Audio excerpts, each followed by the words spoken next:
بسم اللہ والصلاة والسلام علی رسول اللہ عن ابن عباس رضی اللہ تعالی عنہما قال فرض رسول اللہ صلی اللہ علیہ وسلم زکاة الفطر طہرا للصیام من اللہو والرفث وطعمة للمساکین او کما قال رسول اللہ صلی اللہ علیہ وسلم رواہ ابو داود۔ معزز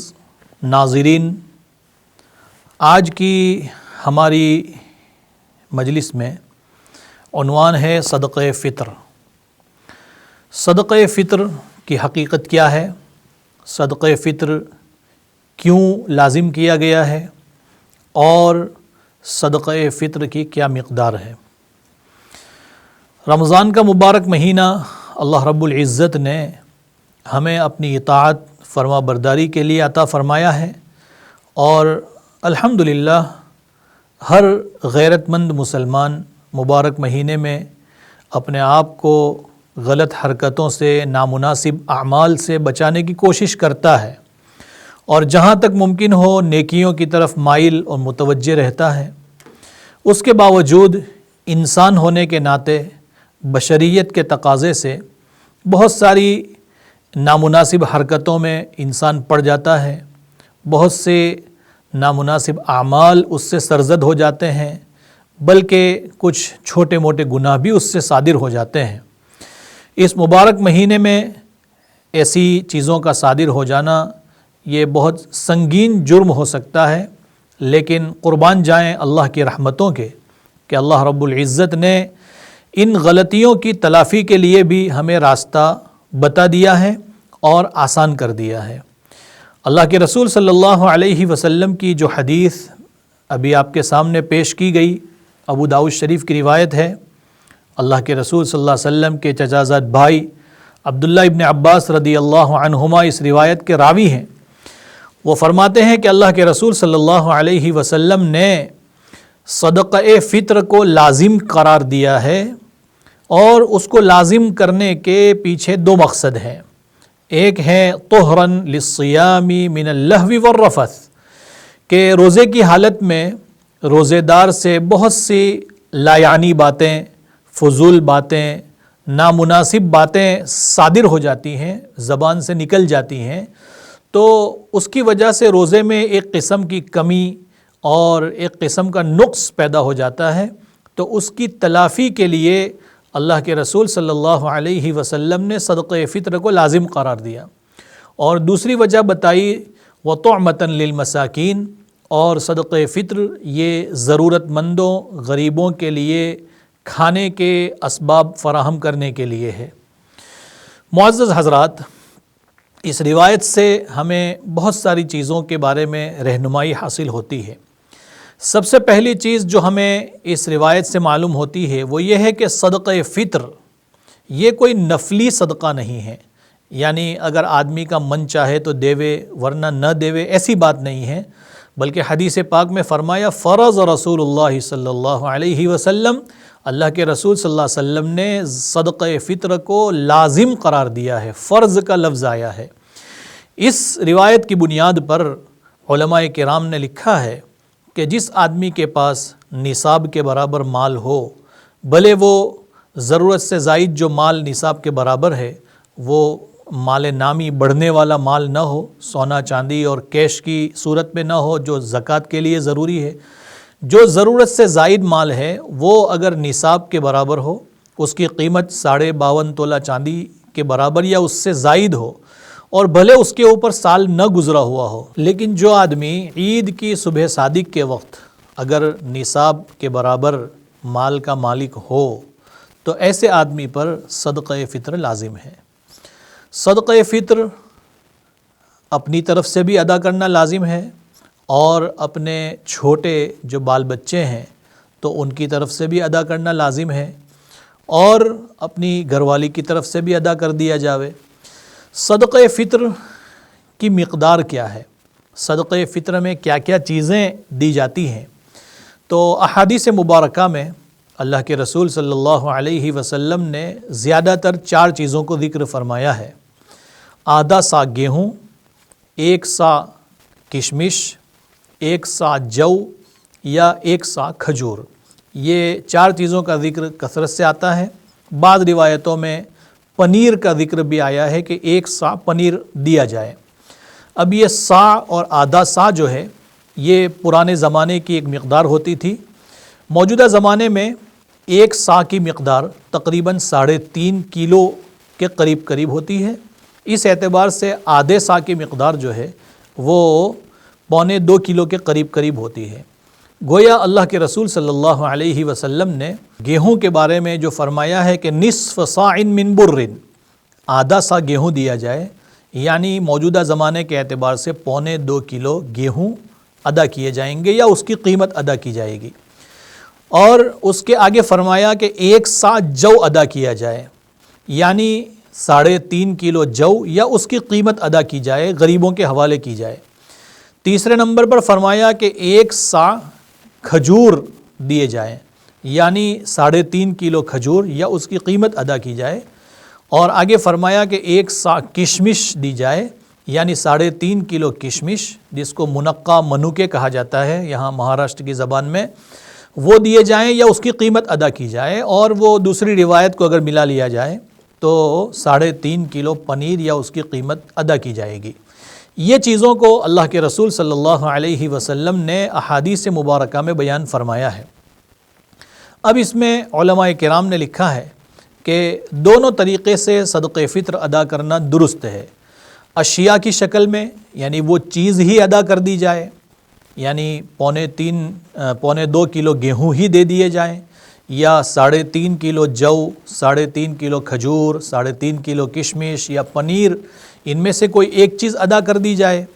یا دوسری صورت یہ ہے کہ ان چیزوں کی 1.25 کلو یا 3.5 کلو کی جو قیمت ہوتی ہے وہ قیمت دے دی جائے۔ اس میں حضرات علماء کرام فرماتے ہیں کہ اصل چیز یہ ہے کہ کس صورت میں غریب کی مدد زیادہ ہوتی ہے، غریب کو زیادہ فائدہ حاصل ہوتا ہے تو اس پر عمل کیا جائے گا۔ اسی لیے علامہ شامی رحمۃ اللہ علیہ نے لکھا ہے کہ قیمت دینا یہ چیز دینے سے زیادہ بہتر ہے، یعنی 3.5 کلو کی جو قیمت ہوتی ہے ان چیزوں کی جو اوپر ذکر کی گئی، اس کی قیمت ادا کر دینا یہ زیادہ بہتر ہے وہ چیزیں دینے کے بمقابل، کیونکہ چیز دینے سے اس غریب آدمی کی جو ضرورت ہے ممکن ہے وہ ضرورت پوری نہ ہو پائے، یا اس کو پورا کرنے کے لیے پھر اس کو محنت کرنی پڑے کہ وہ چیز فروخت کرنی پڑے، پھر اس کی کیا قیمت آئے گی۔ اس سے بہتر یہ ہے کہ مالدار آدمی، صاحب نصاب آدمی، وہ اپنے صدقہ فطر کے طور پر قیمت ہی ادا کر دیوے، کیونکہ اس میں غریب کی ضرورت زیادہ پوری ہوتی ہے۔ تو ایک بات تو یہ ہو گئی کہ صدقہ فطر لازم ہے، دوسری بات یہ ہو گئی کہ صدقہ فطر کے اندر اللہ کے رسول صلی اللہ علیہ وسلم نے مختلف چیزوں کو ذکر فرمایا ہے۔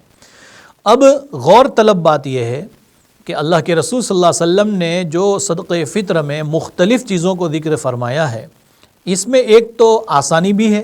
تسہیل ہے کہ اس میں اختیار دیا گیا ہے، یا تو یہ دے دو یا یہ دے دو یا یہ دے دو، 4-5 اختیارات دیے گئے ہیں۔ اس میں ایک قسم کی تسہیل اور سہولت ہے لوگوں کے لیے، وہیں پر اس میں ایک بڑی مصلحت بھی پائی جاتی ہے۔ کیا مصلحت ہے اس میں؟ مصلحت یہ ہے کہ یہ جن چیزوں کو ذکر کیا گیا ہے احادیث مبارکہ میں، ان چیزوں کی قیمتیں الگ الگ ہوتی ہیں، ان چیزوں کی قیمتوں میں بہت فرق ہوتا ہے۔ کوئی چیز کی قیمت بہت معمولی ہے، کسی چیز کی قیمت اس سے زیادہ ہے، کسی کی اس سے زیادہ، کسی کی اس سے زیادہ۔ جیسے ہم پہلی روایت لے لیں جس میں 4 چیزوں کو ذکر کیا گیا ہے، تو گیہوں کی قیمت سب کے مقابلے میں چاروں چیزوں میں سے کم ہے۔ دوسرے نمبر پر زیادہ قیمت آتی ہے جو کی،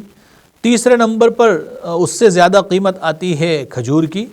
یا بعض علاقوں میں کشمش کی، اور چوتھے نمبر پر زیادہ قیمت آتی ہے کھجور کی۔ تو اللہ کے رسول صلی اللہ علیہ وسلم نے یہ جو مختلف چیزوں کو ذکر فرمایا ہے، اس میں مالدار لوگوں کے لیے ایک قسم کا سبق ہے اور ایک قسم کی نصیحت ہے کہ ہر آدمی جو صاحب نصاب ہو، جس کے پاس نصاب کے برابر مال ہو، وہ اپنی مالداری کے اعتبار سے غریبوں کی مدد کرے۔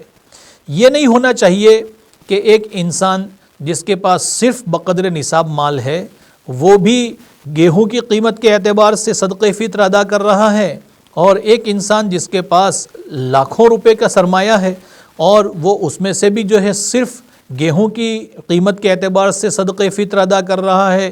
اور تیسرا آدمی جو کروڑوں پتی ہے وہ بھی گیہوں کی قیمت کے اعتبار سے صدقہ فطر ادا کر رہا ہے، تو تفاوت نہیں ہوا مالداری کے اعتبار سے، دینے میں، غریبوں کی مدد کرنے میں کوئی زیادہ فرق نہیں ہوا۔ اللہ کے رسول صلی اللہ علیہ وسلم کی تعلیمات سے ہمیں یہ پتہ چلتا ہے کہ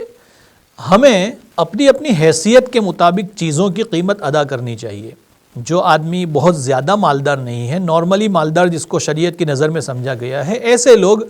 گیہوں کا حساب لگا کر کے قیمت ادا کر دیں، 1.25 کلو گیہوں کی قیمت، جیسا آج کل عموماً لوگ اسی قیمت کے اعتبار سے صدقہ فطر ادا کرتے ہیں، 100 روپے یا اس سے کچھ کم زیادہ۔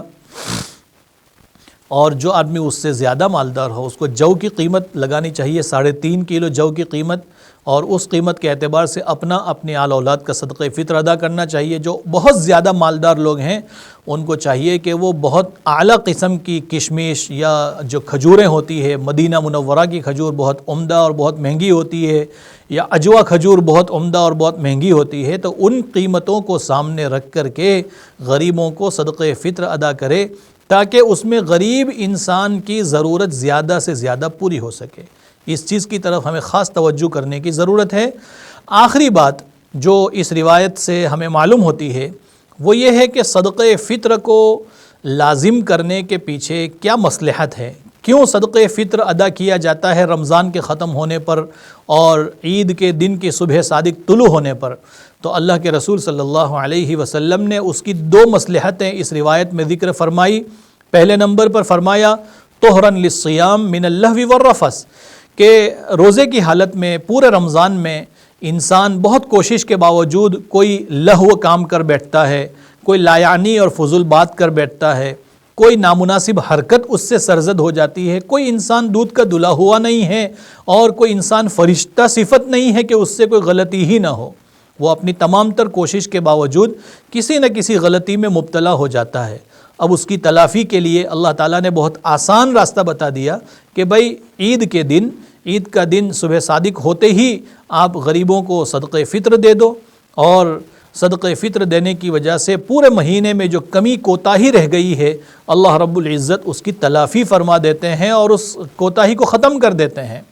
اور دوسری بات جو اللہ کے رسول صلی اللہ علیہ وسلم نے روایت میں فرمائی کہ اس صدقہ فطر کے پیچھے کیا مصلحت ہے، فرمایا طعمۃ للمساکین، کہ آپ جیسے بہت سارے مالدار لوگ ان کے یہاں تو عید کی ساری تیاریاں مکمل ہو چکی ہوتی ہیں رمضان گزرنے سے پہلے ہی، لیکن غریب لوگوں کے یہاں عید کی صبح ہو جاتی ہے لیکن ابھی تک ان کے یہاں عید کے کپڑوں کا، عید کے کھانے کا اور شیر قرمے کا جو ہمارے یہاں رسم ہے، رواج ہے، اس کا انتظام نہیں ہو پاتا ہے۔ تو اللہ کے رسول صلی اللہ علیہ وسلم نے فرمایا کہ مالدار لوگ اپنے مال میں سے صدقہ فطر ادا کریں تاکہ اس کے ذریعے سے غریبوں کے کھانے پینے کا انتظام ہو جائے۔ اس لیے علماء کرام نے لکھا ہے کہ ویسے صدقہ فطر تو لازم ہوتا ہے، عید کے دن کی صبح صادق ہوتے ہی لازم ہوتا ہے،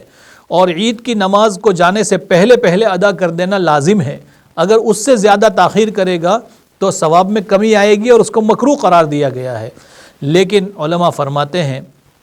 کہ اگر کوئی آدمی عید کا دن آنے سے پہلے بھی اپنا اور اپنے آل اولاد کا صدقہ فطر نکال دیوے اور ادا کر دیوے تو اس میں کوئی حرج نہیں ہے، بلکہ بہتر یہ ہے کہ عید آنے سے پہلے ہی آخری ایام میں اپنے آل اولاد کا اپنا صدقہ فطر نکال دینا چاہیے، ادا کر دینا چاہیے، تاکہ غریب کو جو اپنے عید کے دن کے انتظامات کرنے ہیں، اپنے بال بچوں کے کپڑے لانے ہیں، اپنے گھر میں کھانے پینے کا انتظام کرنا ہے، عید کی تیاری کرنی ہے، تو اس کی تیاری کرنے میں آسانی ہو سکے۔ گویا اس روایت سے اور اللہ کے رسول صلی اللہ علیہ وسلم کی اس سنت اور شریعت کے اس حکم سے یہ بتایا گیا ہے کہ جس طرح عید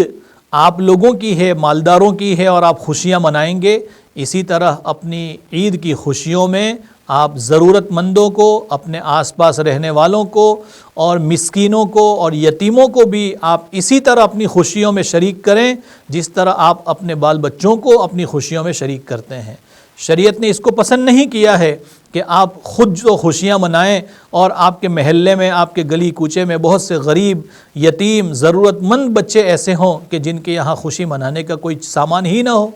اسی لیے ایک حدیث پاک میں اللہ کے رسول صلی اللہ علیہ وسلم نے ارشاد فرمایا کہ جو آدمی پیٹ بھر کے سو جائے اور اس کا پڑوسی بھوکا ہو، ایسا آدمی ایمان والا نہیں ہو سکتا ہے، کامل ایمان والا نہیں ہو سکتا ہے۔ اس لیے ہمیں چاہیے کہ ہم جہاں اپنی آل اولاد کے لیے ہزاروں روپے کے کپڑے اور جوتے اور ساز و سامان عید کے لیے خریدتے ہیں، کھانے پینے کے مختلف چیزوں کا انتظام کرتے ہیں، وہیں پر ہم اپنے علاقے میں، اپنے اڑوس پڑوس، اپنے محلے میں، گلی کوچے میں، گاؤں میں رہنے والے، جان پہچان میں جو ضرورت مند لوگ ہیں، تو ان لوگوں تک اپنے مال کا ایک حصہ پہنچائیں تاکہ وہ لوگ بھی عید کی خوشیوں میں ہمارے برابر کے شریک ہو سکیں۔ اللہ تعالی ہم سب کو شریعت کے اس حکم کی پابندی کرنے کی اور صدقہ فطر کو اپنی اپنی حیثیت کے مطابق زیادہ سے زیادہ ادا کرنے کی توفیق عطا فرمائیں، اور صدقہ فطر کے پیچھے جو اللہ کے رسول صلی اللہ علیہ وسلم نے 2 مصلحتیں اور اس کے فائدے ذکر فرمائے ہیں، اللہ تعالیٰ ان دونوں سے ہم کو فائدہ اٹھانے کی توفیق عطا فرمائیں۔